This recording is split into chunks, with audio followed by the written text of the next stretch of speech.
any of them made sense, I swear to God, I would listen to it. But they're just all stupid. I used to get so much stick. They're like, this guy's not even concentrating on his football. This guy's just using the club's wages to build his property portfolio. How do you think, particularly to help younger footballers, they could actually start to invest at an earlier stage? If you've got a bit of cash and you don't know property that well, the best thing you can do is... PBK podcast is sponsored by Faraway Pizza, the fastest growing pizza company in the UK. With over 160 stores, you can definitely find one near you. If you want a slice of their flavoursome pizza, then you can use our discount code PBK20 at faraway.co.uk to get 20% off. Once again, PBK20 at faraway.co.uk to get 20% off. Welcome back to another episode of the PBK podcast. Each and every week we have a special guest and we talk all things property, investment, lifestyle and everything in between. Today I am joined by Kevin Stewart. How are you doing? I'm good, bro. I'm good. Thanks for having me, bro. I've seen this so many times on Insta, bro, so it's good to be here. We had to get you on, man. We're blessed. I think we've had a couple footballers, but I don't think any of... I'm not... Yeah, a few. Well, do you know what?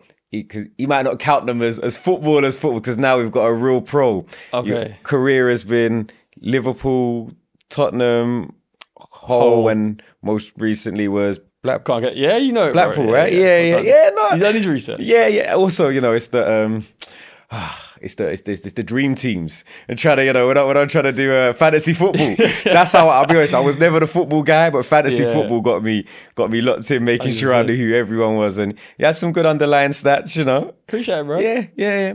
And obviously now you are a property investor, like, you know, mindset coach. Do obviously the fitness side of things, people getting their mind right, body right, and also helping people to kind of deal with self-sabotage as entrepreneurs. Yeah, bro, that's it. That is a good intro. That's a good intro, bro. It's a good intro. Amazing. Well, we appreciate you coming on today. I think as a starting point, you know, we are a property-based podcast. So we're going to start on the property. From a property investment perspective, like being someone that had operated at such a high level in their professional field, why was it still important for you to invest in property? Bro, it got to a point, I was like, when I was playing and all COVID started happening, I had some injuries and I was like, I started realizing how fragile like football could be. Like people say it, people are like, oh, you know, your career could just end at any moment and you just brush it. Like, you hear it all the time. But then it got to a point where I was like, nah, I actually felt it a bit. So I was like, I just need something different. I need like that peace of mind that I have something else other than football itself, because it could just change at any moment. And probably just one you go to, innit? Like, I understand it. I don't do anything I don't understand, bro. I hate doing that. Yeah. People always ask, like, oh, okay, do you do crypto? I'm like, no, bro, I just don't understand it. So I do what I like to understand. And property is like, you get it. So you have a property, you fucking rent it out. You swear on here, innit? Yeah, you can swear. Knowing you, bro, I shouldn't ask that question anyways. But yeah, bro, I was like, it needs to be property. So I started going down that rabbit hole, bro, learning everything about it as you do, like YouTube videos and shit. And then from there, bro, just spiraled, bro. I was just like immersing myself in it, like connecting with everyone, meeting everyone, like trying to figure out exactly how it's worked. And then you find out new strategies and it opens up a whole nother world. And then just start getting opportunities, bro, and just start going into it. There was a period where I was seeing you about, you was at a lot of different kind of networking events. I was everywhere, bro. How important was that networking side of like the journey for you? Everything, because I knew I was never going to be a property developer or like a proper investor, like how you lot are. So I'm like, the best thing I can do is just like jump on board with somebody else. Then I can, one, minimize risk. Two, I can learn and like earn at the same time. And then I'll just have business partners, bro, for life. So that made the most sense. No, definitely. And so after obviously sort of doing your research, starting to meet people, what was your first actual property investment? So I had like some buy-to-lets before. They were so shit, bro. When I learned how to work out ROI, I was like, oh fuck, this is crazy. I might have to sell these, which I did. And then my first deal from like getting educated and like building up a network, it was the ones with Anthony in Birmingham. So that's 48 studio apartments, like from the ground up, which is when people hear that, like, bro, that's crazy for your first one. Yeah, I was like, yeah, man, like.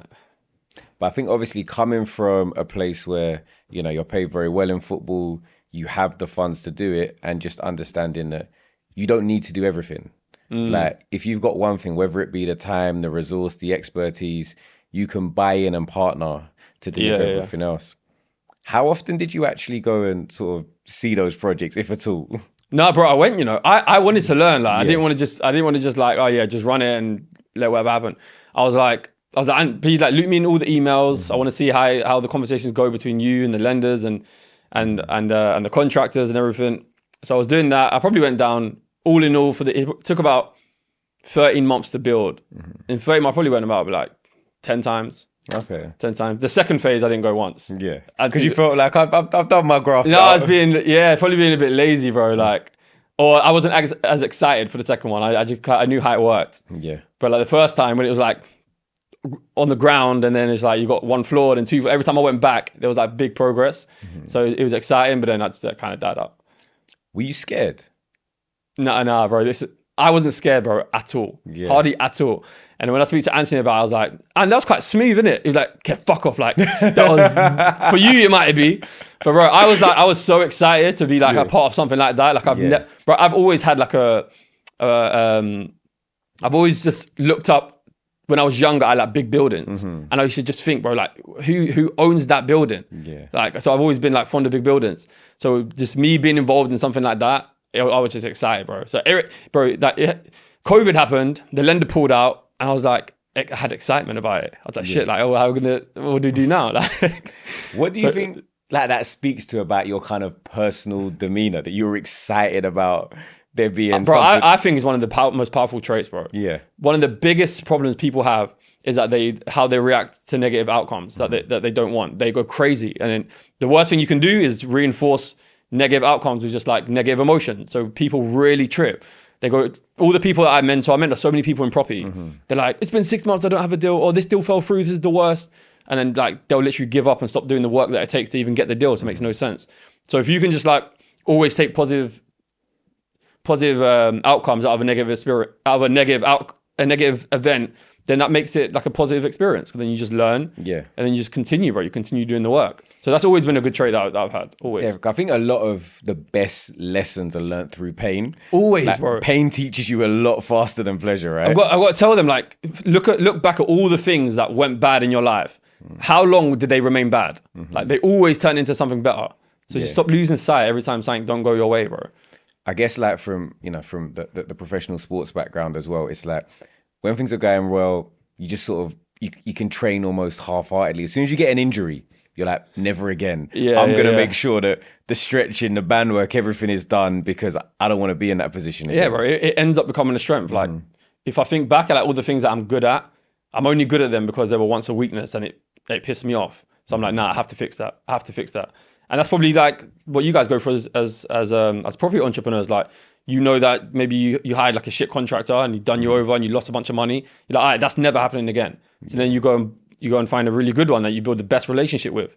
And now like you just fucking end up making a lot of money for him. Yeah, and you'll understand like the things to put in place to stop you making those same mistakes. I think it's fine for things to go wrong, but if you do the same thing, and expect a different result, they say that's like a form of insanity. So you have to put things in place to stop you doing that. Exactly. We touched on obviously Anthony. We actually spoke about him off air. Yeah. When I first met him, I said, I think similar to you. I was like, does this guy like me? Like, does he like anyone? But for those that don't know, Anthony, really nice guy, by the way. But obviously, how have you found operating with a business partner? Yeah, bro, the best, bro. Like, there's no way I could have done anything like that by myself. Obviously, it was impossible. We've obviously ended up becoming really good friends. So getting that friendship out of it is like one of the biggest things as well as making money and building up a portfolio. But it's been perfect, bro. Like, it's perfect fit for me. That's why I try to advise all footballers that that's the way you're supposed to do it. I even advise like property people, that's the way to do it. If you've got a bit of cash and you don't know property that well, you're going through training, the best thing you can do is go find someone with a good track record that you get on with, you have a good chemistry with, and just like jump on board with them. Be a JV partner, like just be like under one condition, just teach me everything. Yeah. Just like get me involved in everything so I can learn. You learn, you earn, the risk is super low because they've done 20,000 of these projects already. Yeah. So like for me, it's just common sense. It's the best thing that I've done. Yeah, I think like the whole kind of earn as you learn, because a lot of time, don't get me wrong, it's great to go and spend money to go and like try and learn. But realistically, if you get paid to learn, like then you're in an even better position. 100%.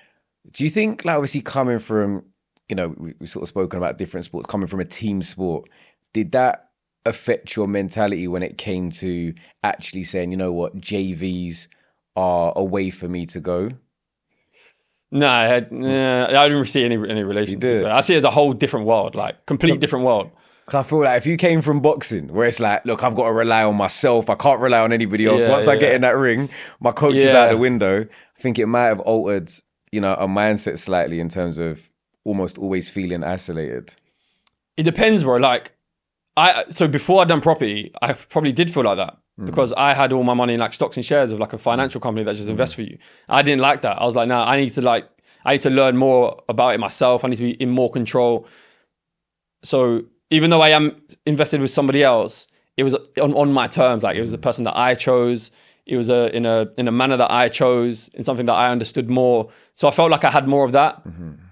But it was just it was in a way that I just knew would be better than me doing it by myself. I think it's interesting because I feel like, I guess, like when you're kind of at the peak of what you're doing, whether it be in, you know, in the creative space, if somebody's like a music artist or if you're a professional athlete, a lot of the time you're so focused on like, I've got to be so good at this. You almost get in that loop of, well, the club will give me a financial advisor or a wealth advisor, and you don't always think about, well, what do I want to do? What's best for me? Yeah. Was it different between clubs, or was it very similar across the board? All the same, bro. It's all the same. Like, it's actually jarring. There's no room to like be creative or do something different. It's just like, oh, this is what you do. They don't think outside of the box, and it kills people because it's not even that rewarding. Yeah, because I used to get frustrated because there was a time when like my DMs will be flooded by footballers saying, oh, bro, I've seen what you're doing, like. And I'll be gassed. I'll be like, oh yeah, I'm going to work with Have you converted any? Did you work with any? Not Premier League. Like, basically what I found was not Premier League or not established players. People that I had some type of relationship with, there's one that I've worked with. But again... Like, what do you mean? Like, what kind of level? Championship. Okay. And when you say work with, would you do a deal together? Yeah, so done a deal together. But it was very much a case of I had a warm relationship with them because we had mutual friends already. But literally, it's like what I found was I probably had 10 conversations before I got bored, and I was like, look, I'm not speaking to realistically the decision maker here. Like, it's That's the thing. You go out, have the conversation, they love you, their dad loves you, everyone wants this. Like, okay, now can you speak to the financial advisor or a wealth manager or the accountant?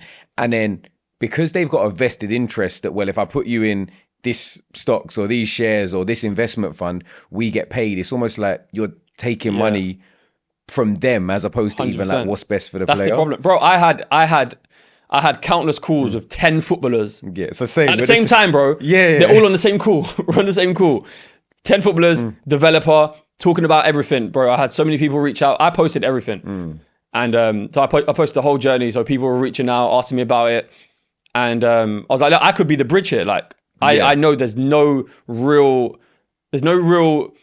strong level of investment in football. They don't really make any good money. They might maintain it and get a bit of interest, but there's no like life-changing deals. Like my one that I did is like life-changing. So there isn't that. So I was like, I could be the bridge because it's like, I get why someone couldn't make the decision like that. And I get why someone in property couldn't just reach out and make it happen. It's just not going to happen. But then I couldn't even get it done for that exact same reason, because the footballers themselves don't know enough to know whether this is a calculated risk. They don't know the risk. If you don't know the risk, then it's just fucking risky. They're like, there's no way. So they're going to have to go to someone. They're going to go to the financial advisors. I'm like, oh, it's the worst person to go to. One, because they've got an invested interest. They're not going to want anyone else outside of it. But also, even if they did have a good one, that would be like more willing to do it. If they don't know about property, there's no way they can advise them to do it. And it's their job to protect them from risk. Exactly, so all they're going to tell them about is the flops, downside. Exactly. Then it's their fault, basically. So it's like, you're not really dealing with kind of entrepreneurs, and the professional athlete themselves have to focus on their day job because that's how they're keeping the lights on. No, but they don't know.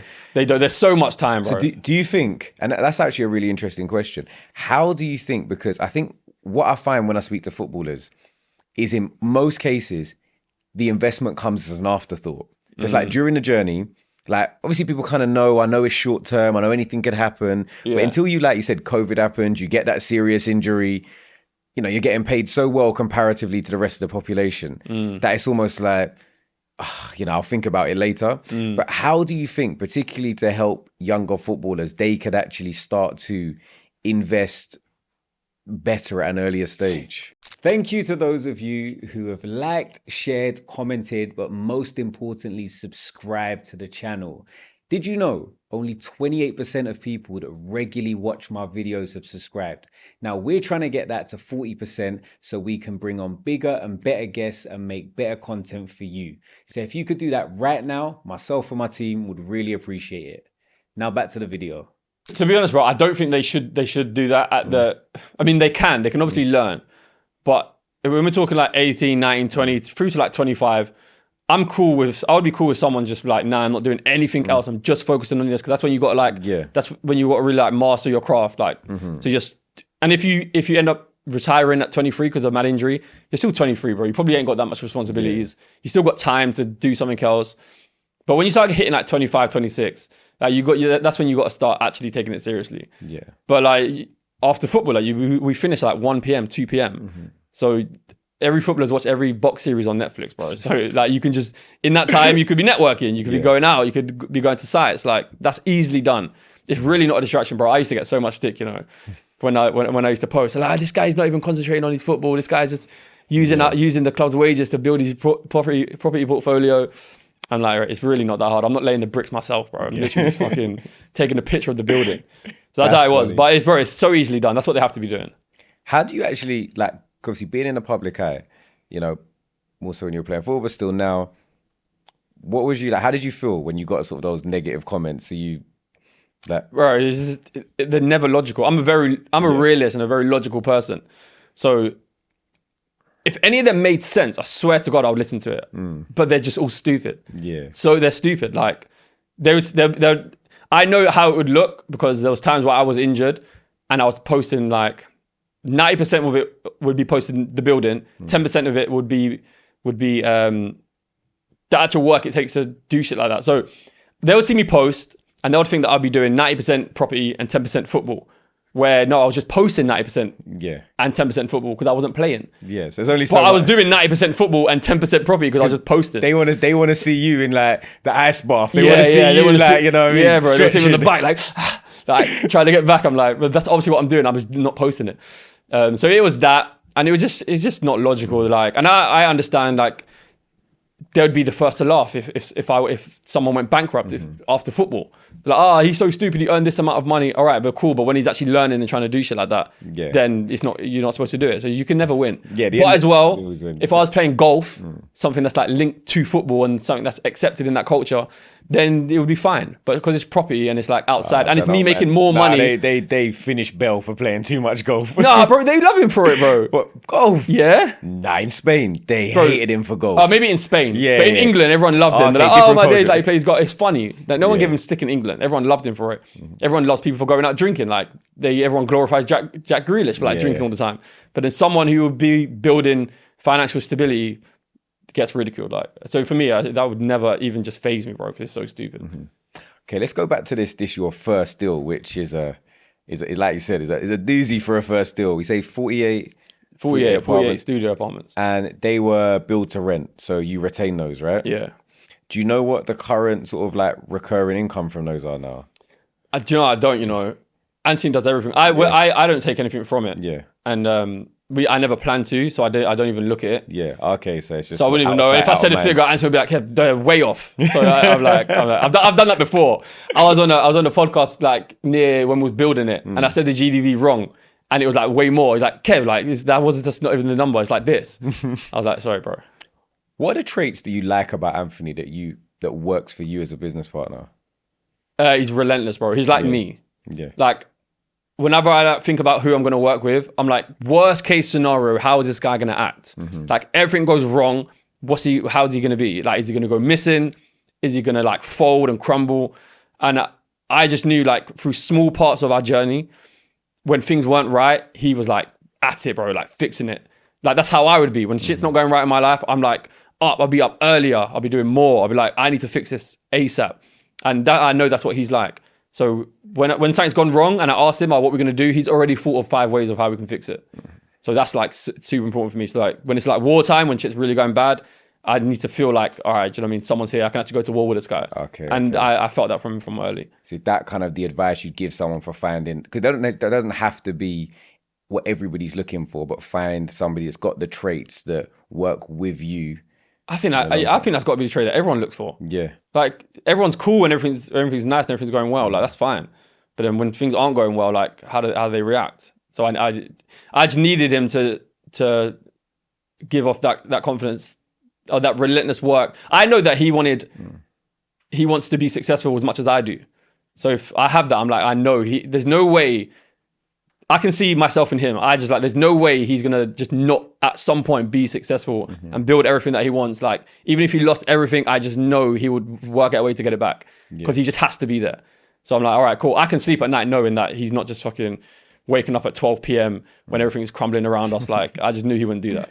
Fair enough. No, that's good. So what's your long-term plans in the property space? I don't know, bro. I think I'm always gonna have a level of. I'm always going to be involved to a degree of property development. Like it would be stupid not to. This one that we've done has been really successful. So I'm like, I'd always be looking for those. I think, bro, just building up good relationships like with yourself, with Anthony, and just always having the opportunity, bro. If I've got like money I need to invest, I just go to people, bro, what you got? What have you got?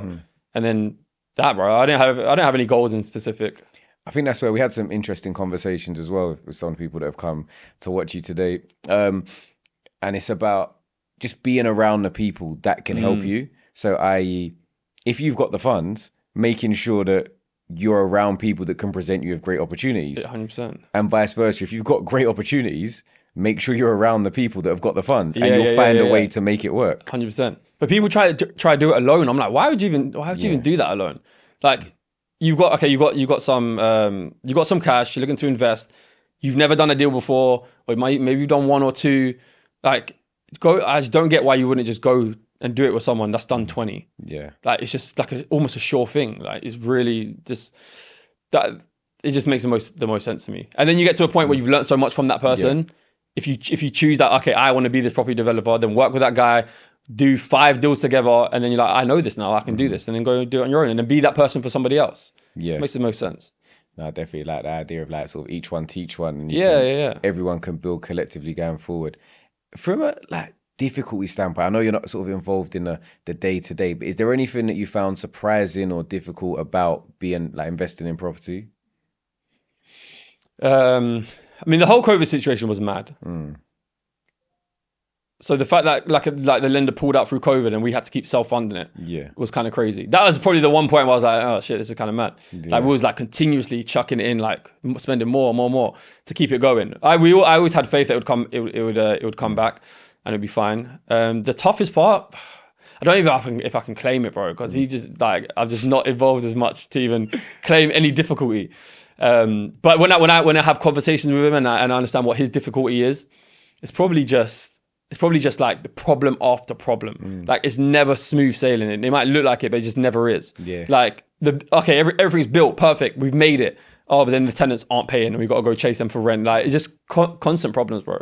Over and over again. Like it just never stops. Oldest adage, more money, more problems. Yeah, exactly, bro. I'm taking the more problems all day. What did you find more stressful, being an investor or being a footballer? Footballer, bro. Why? Bro. He said, bro, that bro. I felt that bro in the bottom of your chest. That bro was powerful. So take a second. Yeah. Why is football more stressful? Well, it's going to be stressful because I'm the main character in that. Like that's just me, individually, me.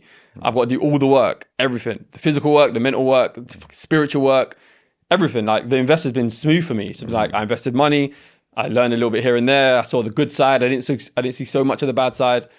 And if you think about it, bro, footballers, our identities are so attached to football that when things go, so when I was talking about people complaining so much when things go wrong, I was that guy in football, to be honest. So I get it. I had to overcome that. I had to detach myself.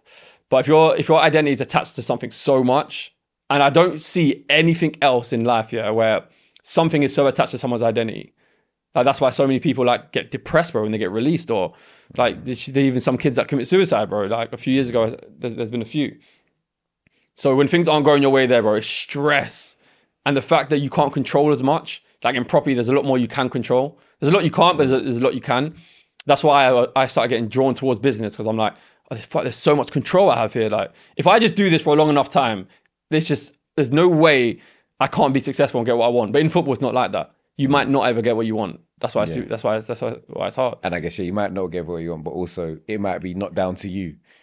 That as well. Down to budgets, performance of the teams, anything, just luck of the draw in some places. So if you're good enough and you're relentless enough, you will get some level of success. Like, you will probably, unless like something crazy happens, like an injury. But yeah, bro, having your sights on something that you know might not be in your full control, you could just get injured tomorrow and that could put your career on standstill. But bro, unless you're in hospital in business, you can just always progress. Like, you can never, your growth can never be stunted, really, unless you're just in hospital. But then again, you can have a team to keep pushing it forward.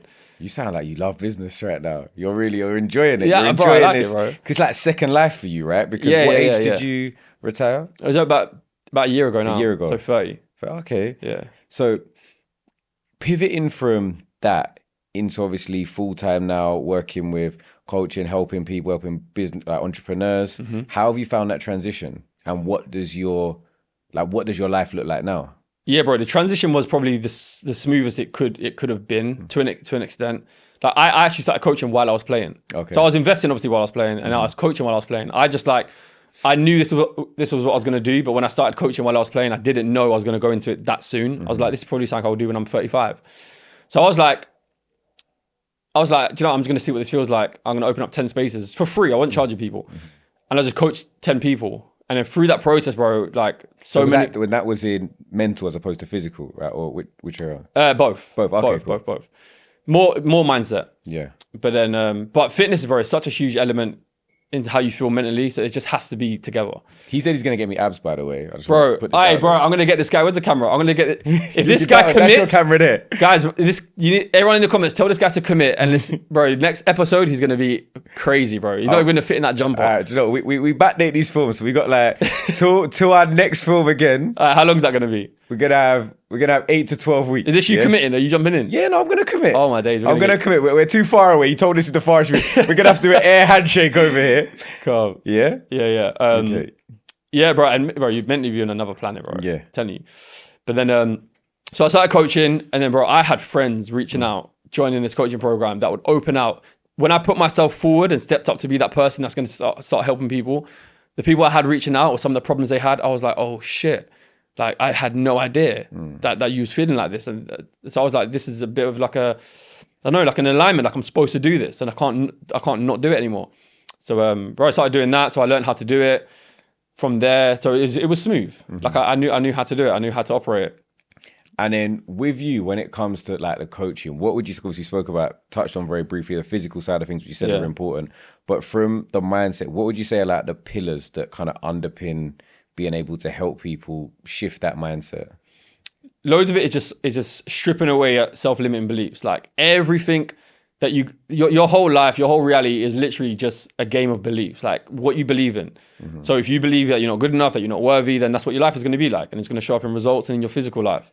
So many property people that I work with, like they don't get no deals because they don't feel worthy to even have them. Like it's very foreign for people to come up from nothing and believe they can own these buildings and they can get these deals and have all this passive income. Like it's very foreign. So they have to remove their limiting beliefs. Like some of us were blessed. We didn't really have them. Like I say a lot about Anthony. You was probably the same. We came from the same kind of place, but for some reason we just had this worth that we're supposed to just have shit. And a lot of people don't have that. Like you probably aren't as conscious to it. Yeah, I remember in your mind, but you're just like, what do you mean? Like, why would I not make these calls? Why would you not? Like you just felt like you deserved it, but people just don't have that. Yeah, I remember having like a brief conversation with JL. And then she was like, how important mindset was. So she was trying, like, we was arguing about it, and I was like, I don't know if I care. But then I think how people have explained it to me is because I don't think about mindset because it's not a thing. Like, I just think you just go and do. But I think you don't understand. Is the underpinning, Yeah. Is a lot of what mindset is to a lot of people. It's everything, but some people were just blessed. A lot of people in football as well. Like, I wasn't. I had to overcome all of those. Like, I had those a lot. So everything you've seen me achieve, I have done it with such a heavy head. So I've always had to overcome that. That's why I can coach people so well. because I understand all the things that hold you back and I understand all the things that give you success because I've done both. I've been in both places. So I know so clearly what works for people and what doesn't. So it's just removing that, trying to get them from here, a lot of self-limiting beliefs to get them to here. And then just don't do any of those stuff. Don't do anything that makes you feel less. Do all these things that make you feel more. So it's that. It's getting in good shape, building up your self-worth. It's building up your discipline, getting you to do daily habits that make you feel worthy. Because that's the only place where worth comes from, that the things you do every single day. So it's just about that. So that's one.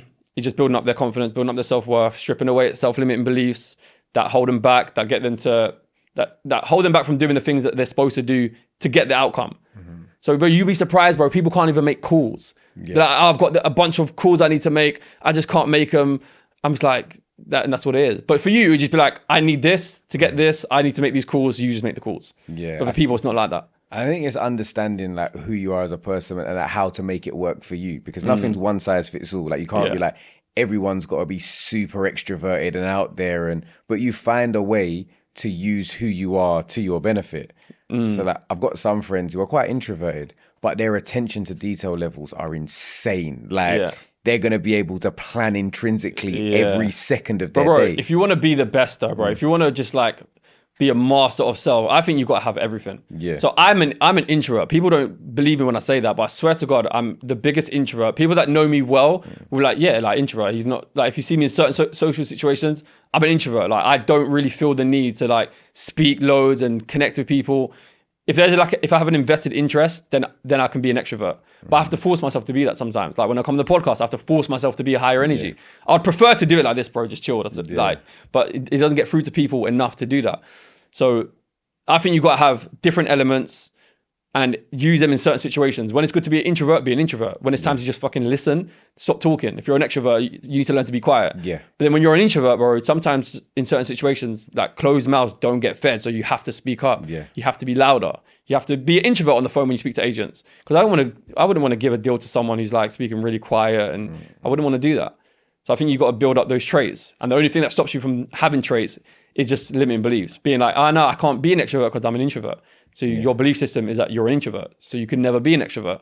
So you just strip that away. No, I think that's great advice, really, really good advice. And I definitely recommend people take that away in terms of understanding circumstance and situations. Because even for me, I find a lot of the time, like I'm naturally, and again, similar thing, super introverted, like that I'll go into a room and I'm like, I've got to talk to people now, really. Yeah. But you have to understand when, just like you said, you need to be loud sometimes, and sometimes you need to shut up. And I think that's amazing advice.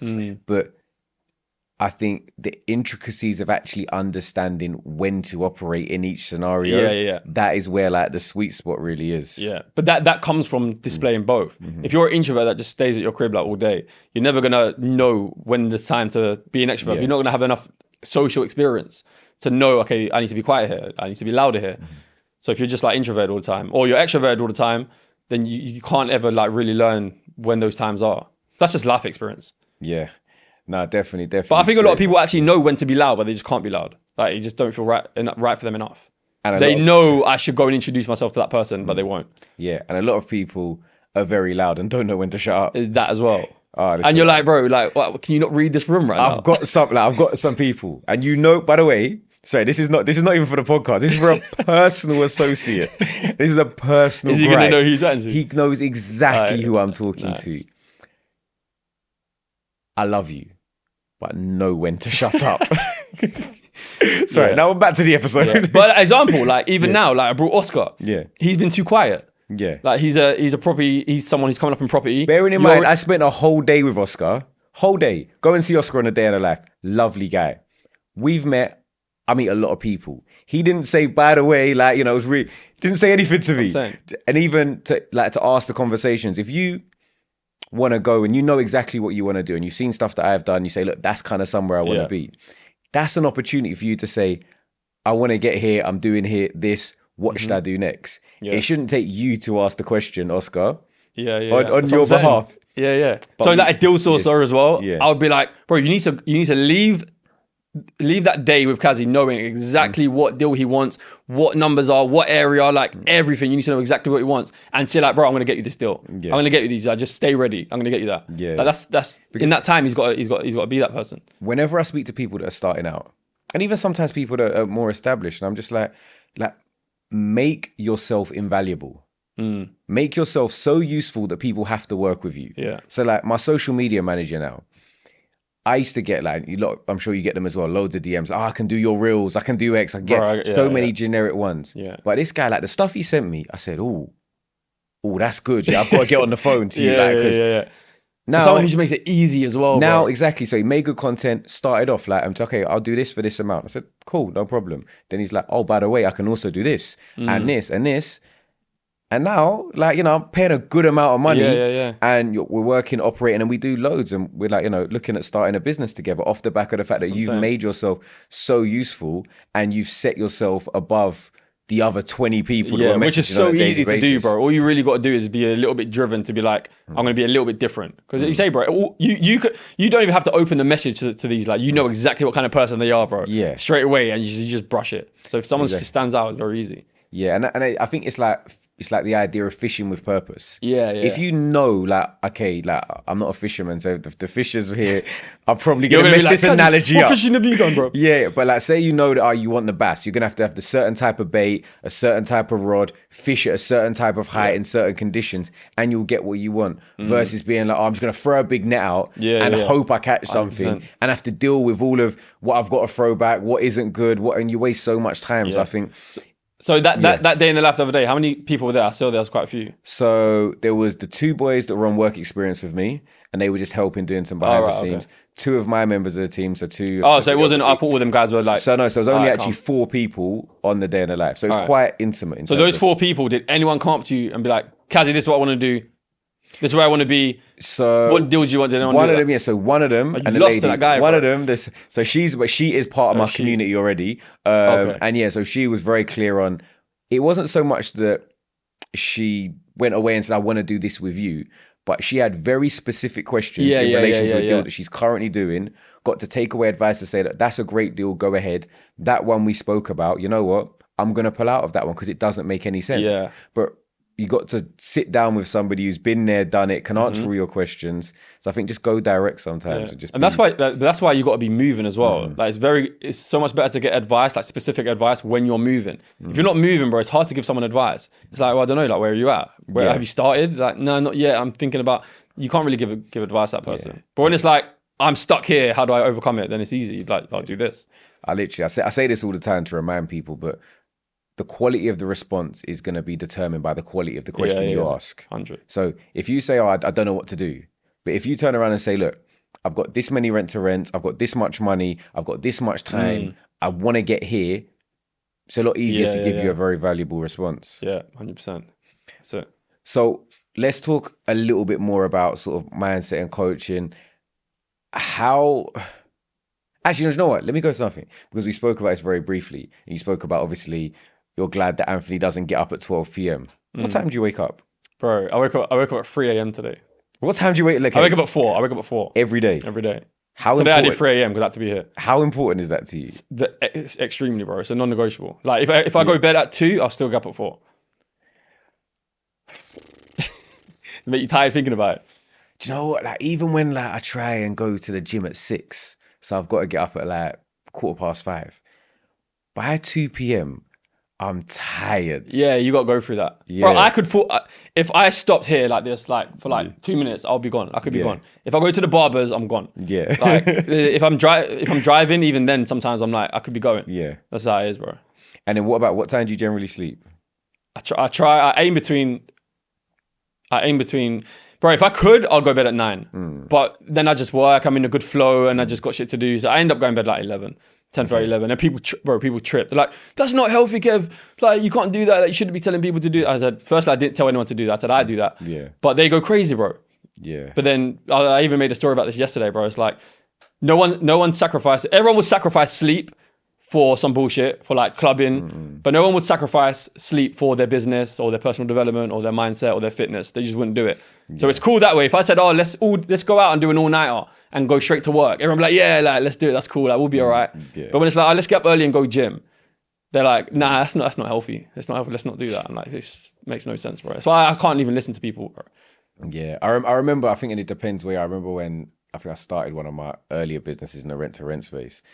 and it was very much a case of capital was a lot lower, had to do. So it was late nights and early mornings. I remember thinking that I've been doing like 70, 80-hour weeks for like the last 6 months. But if you know where you want to get to, but you'll put in the work now where you can to rest later. But as well, how deserving of a result do you feel when you work like that? Yeah. When you're like late night, early morning, bro, you're like, I just have to get success because I'm just working too hard. I'm sacrificing too much. So you feel this. So when we're talking about the self-worth, they're like, oh, I don't feel worthy of this and of that. I'm like, well, look at your habits, bro. Why the fuck would you be worthy? Like, you don't do anything. You wake up late, you go to bed late, you eat shit.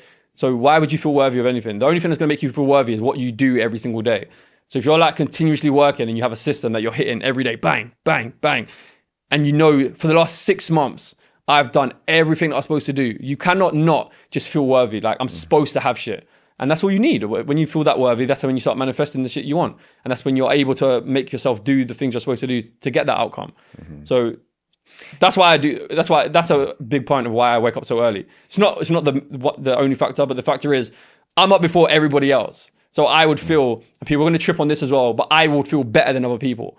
Like, if I needed to use that, if I'm competing with someone, I'm like, I'll wake up earlier than him. So it makes me feel effective. You got your first win out of the day. Yeah, I'm just like, I'm just, do you know what I mean? Do you know what I love about doing these podcasts? It's like, and I think something that I've learned from doing them, is a lot of the time, it's really good to be really driven and to be really stubborn. But it's also a massive skill set to be willing to change based on new information. 100. So if you go back and watch earlier episodes, I'll be saying, look, like my business, I'll be like, I remember having a business that we didn't open till 10. Because I was like, look, if I'm going to be self-employed, I don't want to be getting up super early. But as I found more success and I've been like, you know what, I've started to enjoy the work more.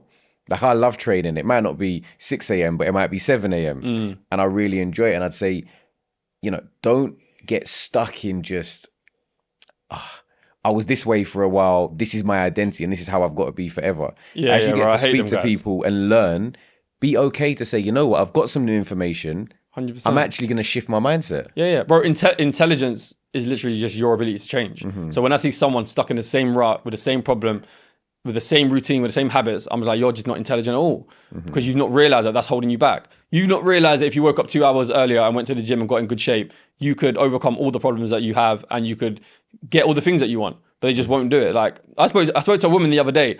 I was telling her about it. Like, I think she was pissed off at me, the fact that I told her to wake up earlier, and she was pissed off at the time I wake up. She's like, that's just ridiculous. That's just, no. Bro, like 3 days later, bro, she was waking up early. And then through that, she started exercising, started going on the bike, and then her mental clarity started getting better. And she was one of the people that was scared to make calls. I'm like, you have to start making yourself feel more worthy. For 1 week, please, just get up, sit on the bike, listen to an audiobook, start your day. And now she does it every day. She does it every day. She exercises, she makes the calls, and she was so closed off to it. So I was like, okay, just the fact that she was able to change when I didn't think she was is a big win for her. And now she will take that further and she'll keep going. Like, she was like, oh, Kev, I even wake up earlier than you told me to now. I was like, that's how it works. Yeah, I definitely think, you know, I have to apologize to JL as well, by the way, because I was a bit rough. But I think I've seen a bit of it. No, it wasn't. You know, it's actually funny. Most of it was actually off camera when we were discussing it, but it was like, it's not that. What was the debate? Like, because she was just talking about the importance of mindset. Right? I was like, because of the way I'm naturally like wired, I was like, imagine you need mindset, just do it. Like, just do it. Like, what are you talking about? Okay, I got it. Okay, I got you. No, but mindset. Yeah. Well, I train jails students now, she obviously understands the importance of mindset. So. But that's what I'm saying, bro. Anthony's the same. He knows, he's more conscious to it, but he's like, Kev, I just don't get why they can't just, because he obviously coached me, like, why they can't just do this. And I've got to explain to him, bro, I'm like, you're then not wired like you. They haven't gone through the same experience as you. The upbringing was different. They were programmed in a certain way. They just don't have that.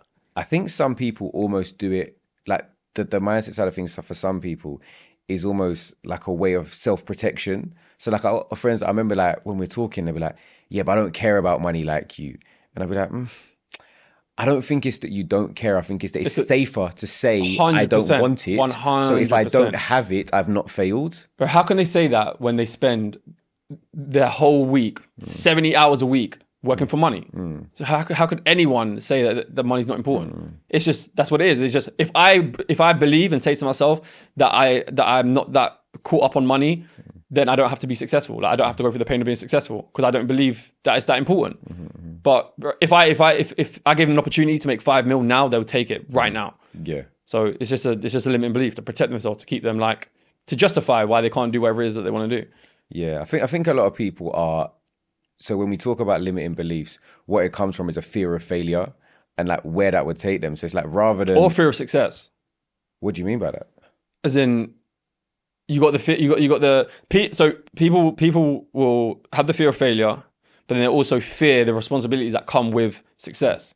So the reason why footballers that do invest in property, they'll go and get like fucking 50 grand house in Durham or something. Well, I'm like, why wouldn't you do something like what I did? Why would you not have this big apartment building? Because maybe they're scared of the responsibilities that come with that, with the risk. Yeah. Or once they, take on that building, like what responsibilities come after. Or someone that I know I mentored a girl that was so scared to get a rent. She wanted to get rent to rents. She was so scared to get a deal in case she got the deal, but then she couldn't book it out, or she didn't want to like acquire too many because she wouldn't be able to handle it. Like, bro, like no, having success comes with a negative side as well. Like it comes with a lot of things that you wouldn't like. 100%. So they'll be scared of that. And I think for other people, just that's something that we all feel. Like I personally, like I remember, like I never put myself forward for any of these awards or anything. I was like, so I get an award as like best this or best that. Now I've actually got to go out there and be the best because someone said it. Yeah. So I think like, but you just have to be uncomfortable. Like unfortunately, like growth comes from like the idea of going to the gym. Like it comes from pain. It comes from being uncomfortable. I think the biggest thing you can do, and something that I've understood so deeply and so well, is that no matter what you do, you cannot avoid pain, you cannot avoid adversity, you cannot avoid hardship, you can't avoid fear, you just can't. But the more accepting you can be of it, then the better off you're going to be, and then the more you're going to just allow to just go through life as you want it, and kind of create the life you want. Just understanding that things aren't going to go well, then you can always take the risks you want to take. Then you can always go after the things that you want to go after, because the things that could go wrong, you just accept as life. Like it's called a law of polarity. If you've got positive, you have to have negative. If you've got good, then there's evil. Like, why did you ever think everything's just going to be one-sided?